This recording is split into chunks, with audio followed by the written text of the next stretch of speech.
The Children of the Oak Walker. Part 3, by random appellation 468. Clean white walls and the strong scent of chlorine greeted me as Jamie and I stepped into the clinic. Researchers bustled back and forth in the standard white lab coats their faction was known for, footfalls echoing on the black and white tile floor. Some pushed into the laboratory through a set of doors on the right. Others split up into examination rooms down the hall to the left, while the rest tended what few patients we had in the main ward in front of me. Most of the beds stood empty, their pearl-colored curtains drawn back, bathed in the glow of the morning sun from windows behind them.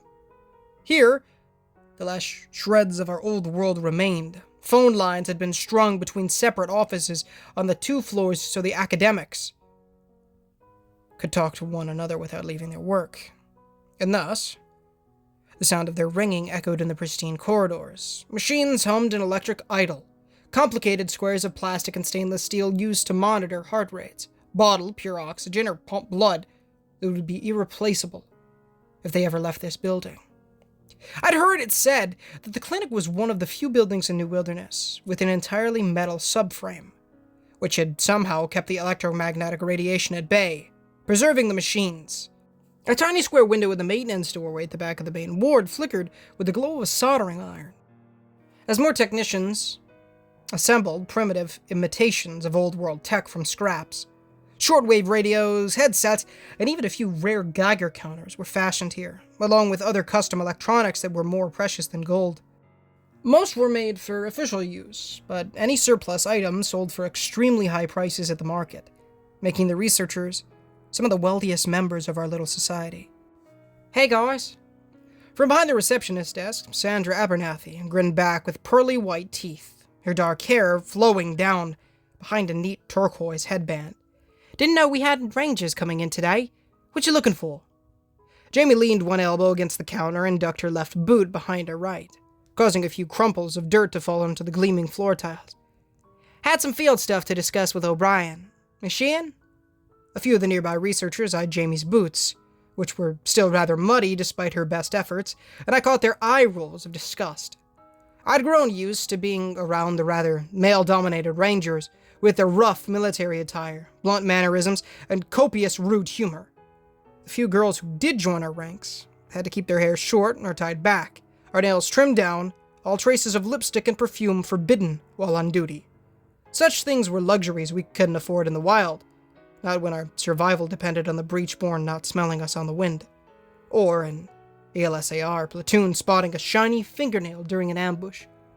By stark contrast, the researchers were almost 3/4 female in number, and wore slip-on moccasins made from raccoon pelts in the market, their hair adorned in fashions of the old world, and sported colorful makeup, as if they had just come back from a shopping trip.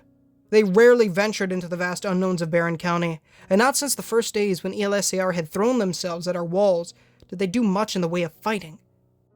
No, these members of our fledgling society waged war using books, test tubes, and calculators. Instead of hunts and gunfights, they tracked mutant migration with remote-controlled drones, studied local plant life in special greenhouses, or provided healthcare for livestock and humans alike. They were vital to our survival, but due to being shielded from the harsh realities of the world beyond the wall, researchers could be rather pretentious at times, to the annoyance of the other 2 factions. Those shoes looked super comfy, though. I glanced down at my own scuffed boots and wondered how much a pair would cost. Christmas would be here before I knew it, and Chris might like a pair of soft moccasins to wear around his room in the Elk Lodge. Jamie could do with a set, too. "She's in the radiology room." Sandra rose from her desk and beckoned us to follow her, white lab clothes swishing against her purple button-down blouse and tan office slacks. "You came at a good time. We've got an observation convoy scheduled just before lunch, and then there's the Oak River redemption ceremony sometime in the afternoon. It's going to get busy around here after that." She led Jamie and I down a narrow corridor on the left. I tried to focus on the task at hand. My camera hung heavy on its strap, and I debated how much to tell Dr. O'Brien. After all, I could have been seeing things. Even so, this was less about what I'd seen, and more about exposing the traitor. Learning more about the bizarre puppet art was just a happy bonus. At the end of the hall, where the stairs began to lead to the second floor, Sandra rapped her knuckles on the last right side doorway and turned the handle to poke her head in. "Couple of rangers here to see you, Doctor. They said it's field intel." On the other side of the pine wood frame, a voice too low for me to make out words mumbled a response, and Sandra bobbed her raven-haired head. "Yeah, Jamie Lanson and Hannah Brunn. Should I—" In reaction to an unseen command, she swung the door open for Jamie and I, waving us in with a cheery smile. "Thanks." I stopped to gesture back at the hall, where a few more clumps of dirt had fallen off our shoes. "Sorry about the mess. We just came in from a hunt. I should have wiped my feet better." Sandra threw a smirk at a huddle of her colleagues down the hall as they stepped around the dirt with wrinkled noses. "It's fine. They mop lots of floors to pay for veterinary school. Some of these dainty flowers need to learn how to dance with a broom." Her snideness made me grin, and some of the stress over my predicament eased. I didn't know her very well, but I decided that I already liked Sandra. She seemed down-to-earth and easygoing, the kind of person who would make a good teacher. If Chris ever managed to open that school he talked about for the local children, we'd need at least one person who didn't clutch their pearls at dirty tile work. Maybe I could put in a good word for her, once we get this spy business straightened out. On the heels of Jamie, I shuffled into the radiology room and pulled the door shut behind me. It was a small, cramped space with a semi-reclined examination bed and an array of monitors to one side. Dr. O'Brien sat beside a small screen with a white plastic device in her hand, gently gliding it over the stomach of a slender, golden-haired girl. A little older than myself, the girl watched the computer screen along with the doctor in tense anticipation, holding up her tunic with one hand to expose her midriff, which had a barely discernible bulge to it. The other hand remained interlaced with her husband's, and he stood beside her, square face set, as if bracing for some kind of impact. Sandy brown hair clinging to the sides of his head. Eve looked up in time to see Jamie and I, and my face flooded with embarrassed heat. "I'm so sorry, I didn't know you guys were going to see the baby." Her face shone with relief on seeing us, as if we would somehow bring good luck, and Eve jerked her head to urge me closer. "Come on, come see."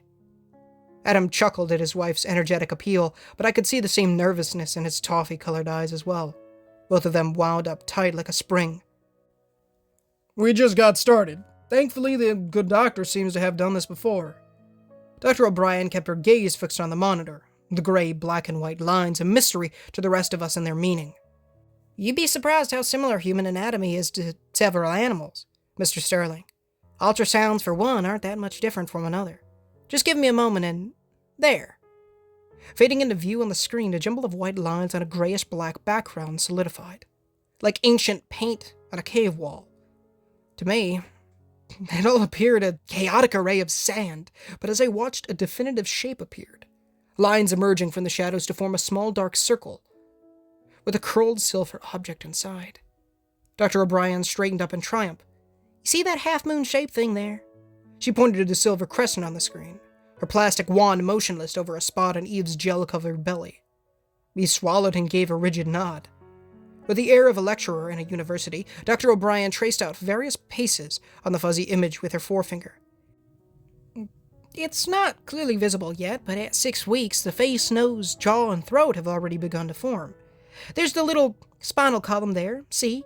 Its heart is already beating, though it has a way to go before it's fully developed. Right now it's the size of a lentil, but in another few months it'll be around the size of a pea pod. Once it's big enough, the baby will be able to sense light, and even voices from outside, and... Sweetheart, what's wrong?" Face white as a sheet, Eve's jaw worked, and her gaze switched to Dr. O'Brien with a pleading aura. "Is it normal?" At the sight of tears rising in her golden eyes, my heart melted in my chest. No matter the strangeness of her origin, Eve fit her name well. Beautiful and insightful, with an innocence that made her exceptionally gentle with others. Like the puppets we'd caught today, her life had begun as a monster in the forest, until Adam had converted her by a chance encounter, and she'd been vital in building their community ever since. Being the first of her people to become pregnant had both overjoyed and terrified her, and Eve worried for her baby's health as a result. I'd been the one to suggest they come here, to trade quality healthcare for their vast knowledge of our twisted new world. and I waited with bated breath for the doctor's answer. Dr. O'Brien's expression softened, and she rested one hand on the girl's knuckles. Congratulations. You've got a healthy, normal baby on the way. Eve's body slackened, as if she'd been holding her breath the entire time, and she let out a muffled sob of relief. Adam's face slid into a weary but happy smile, and he squeezed his wife's hand as she reached out to touch the shape on the monitor. Wow. Eve studied the dot on the screen as if it were life on Mars, her face soaked in crystalline streams of joy. Hey there, little one. Look at you. A muffled cough came from my left, and I turned to see Jamie wipe at the corner of her eye for a moment, feigning interest in the ceiling tiles. She had always been somewhat critical of the Ark River people, especially after witnessing one of their redemption ceremonies firsthand. It had been a particularly sore point between her and Chris, and Jamie didn't like to interact with her golden-haired allies all that much as a result. But even now, I could see in her tough exterior a pang of sympathy at how Eve caressed the monitor. And Jamie chewed on her lower lip like she wanted a distraction. See, not everyone is an enemy. She wants to take care of her family. Just like you. Adam blinked hard a few times and cleared his throat. So, everything looks good then? A textbook pregnancy? O'Brien patted Eve on the knee. Every test we've done so far has come back with flying colors. But we'll keep up the regular appointments anyway, just to keep an eye on things. I'll write a recommended nutrition standard and some exercises you can do once you hit your second trimester. Would you like me to print this out so you can have your own copy? Eve beamed, and the color returned to her face, rosy around her cheekbones like a Renaissance angel painting. Of course! The others will be thrilled to see it, especially Miriam and Japheth. They've been trying so hard. Maybe this will encourage them. Once the gel had been cleaned off and the pictures of the ultrasound printed, Eve threw her arms around Dr. O'Brien, Jamie and I, in turn, an excited bundle of giggles. Hand in hand, she left with her husband, childish glee written all over their faces. For my part, I watched them go with mild jealousy. While I knew I had a lot of things to do in life, I still couldn't help but wonder what it would be like to feel that way. To know a tiny person was growing inside me, and see that glowing look of pride and adoration on Chris's face.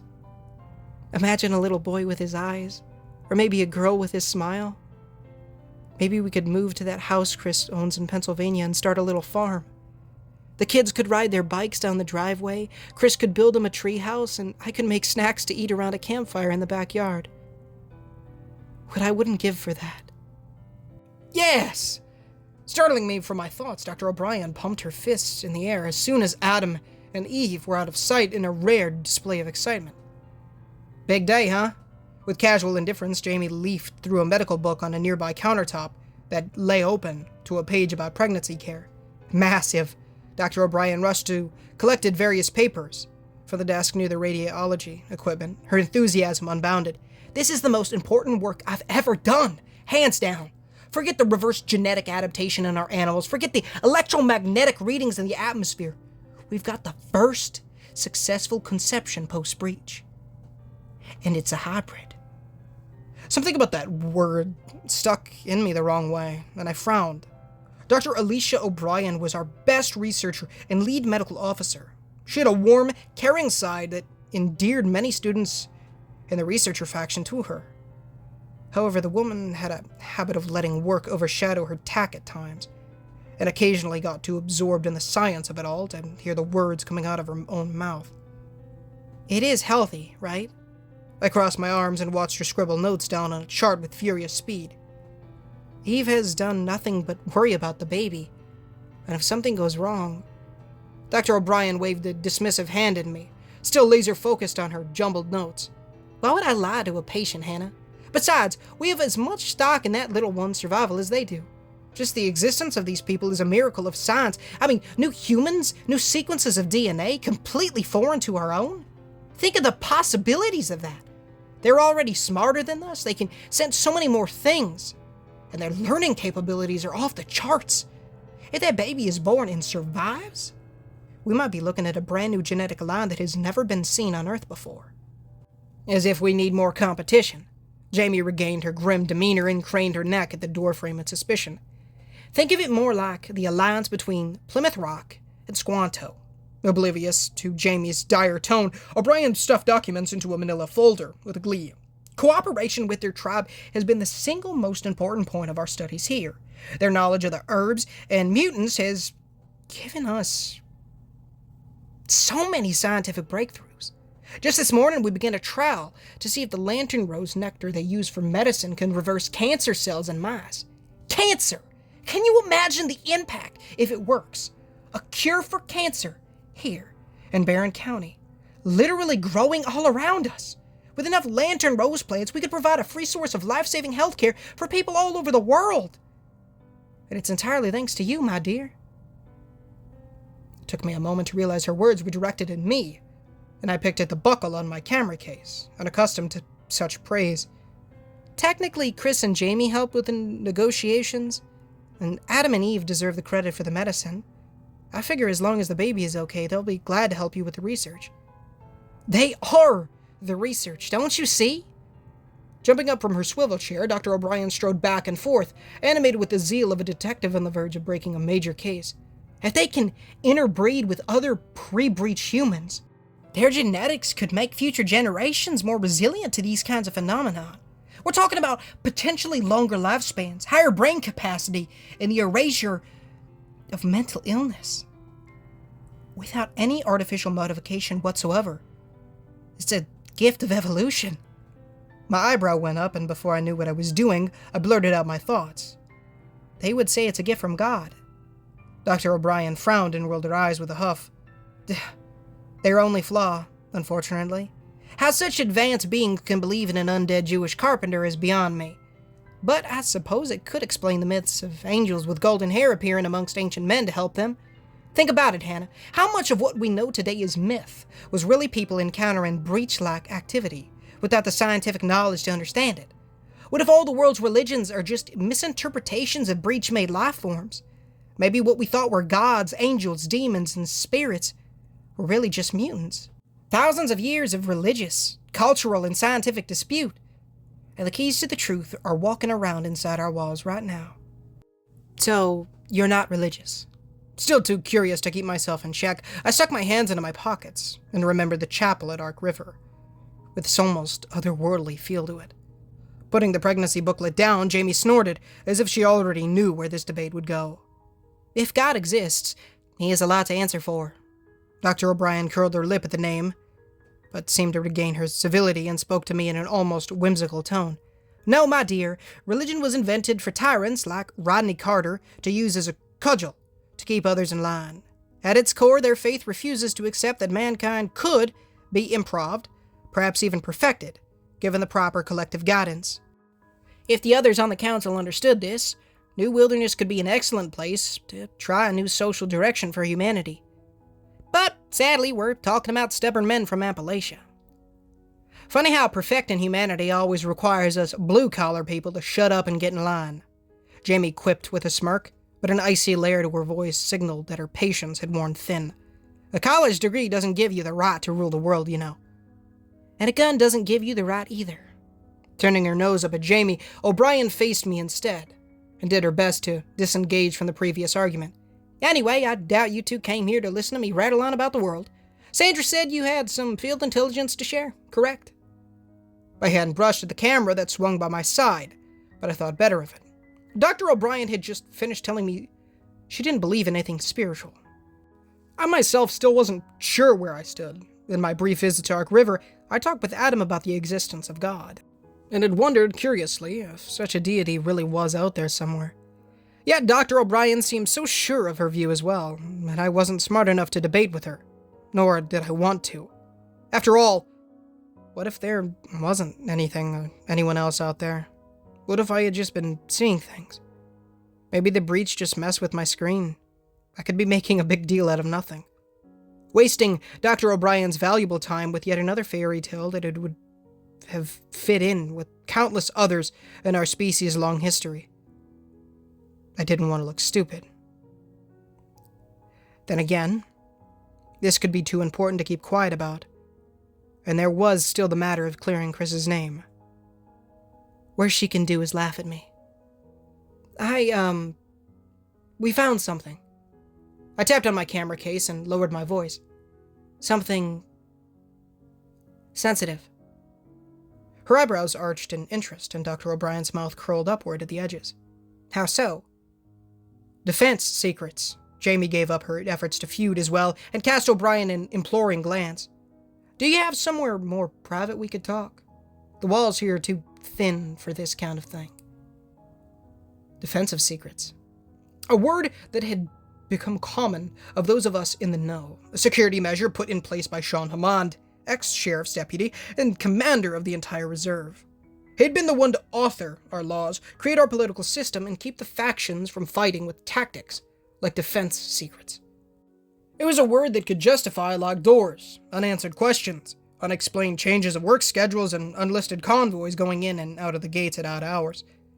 It was a magical term that both awed and frightened everyone who heard it.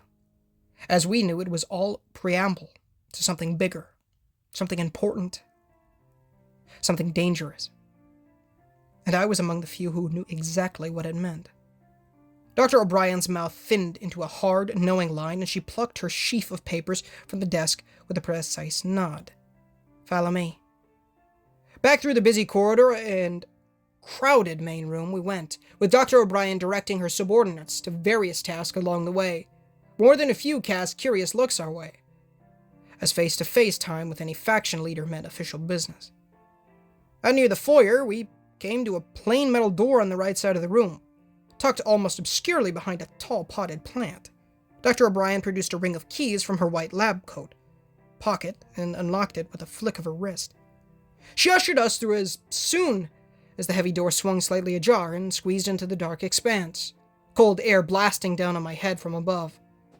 Jamie stumbled in behind me, and Dr. O'Brien's moccasins scuffed over the floor as she yanked the door shut. Blind in the pitch dark, I backed away from the door frame so the others could have room, and my elbow hit something hard and smooth. A rustle came from behind. The sound of cloth falling erupted in my ear, and dim, bluish light filled the room as I whirled in surprise. Milky white eyes stared back, surrounded by a waterfall of greasy black hair. Gray skin lay, covered in ebony cuts, and the teeth were squared like wooden pegs. Standing upright like a normal human would, it was so close that I could see myself reflected in its hazy eyeballs. On its face lay the same eerie grin as always, and my heart dropped into my guts. How did that get in here? Somehow, one of the puppets had broken loose, and without the daylight to rescue us, there was nothing we could do but scream. Hey guys, Ninja Gamer here, and thank you so much for watching today's story. If you did enjoy, please feel free to leave a like, as it does help the channel innumerably and does get the gospel on people's feeds, as well as please consider subscribing, as we are trying to hit 10,000 subs by the end of the year, and it would be a massive blessing for the Lord if you guys did so. Excuse me. Of course, if you haven't done so already, mainly another question, please go ahead and read it. It'll be the best, thing, best decision you ever make, for sure, because it'll teach you about how to go to heaven, teach you about repenting of your sins and trusting in the good Lord Jesus Christ with our Him on strength, and then building that relationship with the Lord by reading the Holy Bible daily, praying daily, and evangelizing to people. It's great stuff, so please do so. Of course, go give Random Appellation 468 some love in the comments and the description. The original story link and his Reddit page will be down there. So please go ahead and hook him up, man. I mean, this story is so good. It's already starting off so amazing. The third part, rather, that's what we're on now. The fourth part is out, so if you guys do want to read ahead, go ahead. By all means, obviously, I am somewhat behind a little bit, I did a really small story yesterday, because I don't know, I just kind of wanted to get something out. I wasn't, I don't know. Well, I could say I wasn't feeling the best or whatever, and but at the same time, I don't know, I could have just pushed through or whatever, but I wanted to do a smaller one, so I did, and so that's kind of what I did. So yeah. Also, go give Muse some love. His YouTube channel and all the music in these videos are down in the description. My brothers have a YouTube channel, To Mac Plush Videos, where they make plush videos. And I make quite a few cameos over there, so if you want to see me on something other than horror stories or video games, go check it out. I highly recommend it. It's amazing stuff. I highly recommend the 2021 videos. They're uploading daily in 2024, so I'd be very much appreciated if you go check that out. As well as my youngest brother has he wants to be a rapper. So he has a YouTube channel and a SoundCloud for his music. So please go check those out. I'd be very much appreciative of that as well. All the sound effects in this video will be down in the description. There was one today, as I think we all kind of figured there would be at some point. This story is the one that has had the most sound effects, and sound effects genuinely make the stories better. So yeah, it's great stuff. I don't know if I will be streaming tonight, guys, but we'll see. I did buy Poppy Playtime Chapter 1. And you're like, why did I buy it? It's free. It's free on Steam. It's not free on PS5. It's $5. So we're going to be going for the 100% for that at some point soon. But yeah.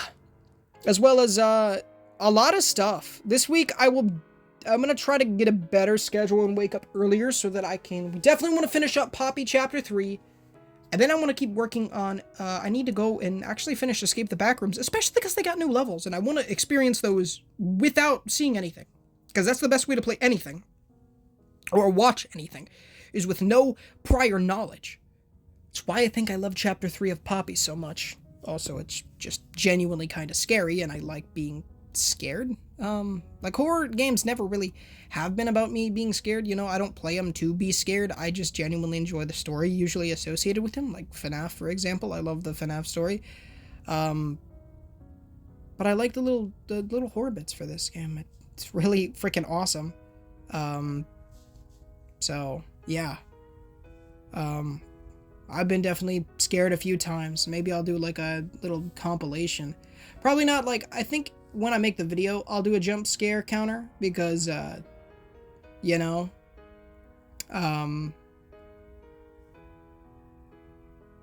that'd be good. Maybe like a, you know, farting up a storm here, gosh dang. Sorry if you're hearing that. Excuse me. Of course. But, you know, I don't know. A lot of the jump scares are just, like, my fault, right? Like, some of them genuinely were somewhat scary. But not a lot of them are, so. But I'll probably do, I think jump scare comps are kind of cool, so I'll probably end up doing that for that game. I plan on making a video of all 3 of the chapters together, and then genuinely I kind of plan on making another video about the games, about their speedruns.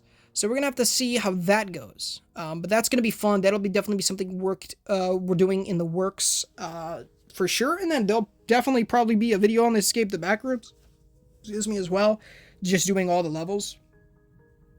Or maybe I'll do like just a normal, and then like a normal video of the levels that were in the game, and then I'll do another video about the new levels. I might do that. That might be a cool thing. Because I definitely probably the way I'd want to title it, and just kind of the way it is. It's like, I know all the other levels, right? I've seen Spiff play through them, Vanoss play through them, so all these people, but, you know, so, I don't know. But go check out all that great stuff, description, comments, all that great stuff. Join that Discord. I don't know if I've said that. I feel like I'm forgetting to shout that out a lot. Join the Discord. Love to see you. Got a great community over there, and I'd love y'all to be a part of it. So please consider doing so as well. I love you guys. Thank you so much for watching, and until next time, guys, this is Ninja Gamer, signing off.